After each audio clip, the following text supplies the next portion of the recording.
अस्सलाम वालेकुम दोस्तों, उम्मीद करता हूँ कि आप सब ठीक होंगे, खैरियत से होंगे। दोस्तों आज की जो गवर्नमेंट की चिकन की रेट लिस्ट है वो आ चुकी।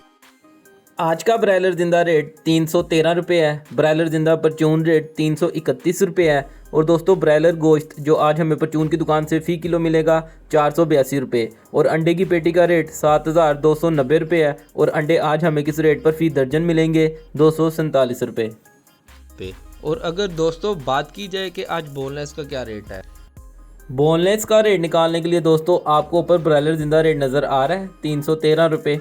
आपने उसको ज़रब देनी है 2.2 के साथ। जब आप 2.2 के साथ ज़रब देंगे तो आपके पास आज का बोनलेस का रेट निकल आएगा। और दोस्तों बात की जाए कि आज थाई का क्या रेट है। थाई मसलन जो कारोबार कर रहे हैं जिंगर बर्गर वगैरह का, तो थाई का रेट निकालने के लिए दोस्तों आपने फिर से 313 को ही ज़रब देनी है 2.4 के साथ। जब आप 2.4 के साथ ज़रब देंगे तो आपके पास आज का थाई का रेट निकल आएगा। और दोस्तों बात की जाए कि आज साफ़ी का क्या रेट है, तो साफ़ी का रेट निकालने के लिए आपने फिर से 313 को ही ज़रब देनी है 1.7 के साथ। जब आप 1.7 के साथ ज़रब देंगे तो आपके पास आज का साफ़ी का रेट निकल आएगा।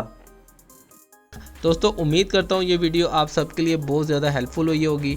अगर आपको मेरा चैनल अच्छा लग रहा है तो जल्दी से सब्सक्राइब कर दें। आपको डेली बेसिस के ऊपर इंशाल्लाह चिकन की रेट लिस्ट मिलने वाली है। चलिए अपना ख्याल रखें, अपने घर वालों का ख्याल रखें, मुझे दुआ में याद रखिएगा।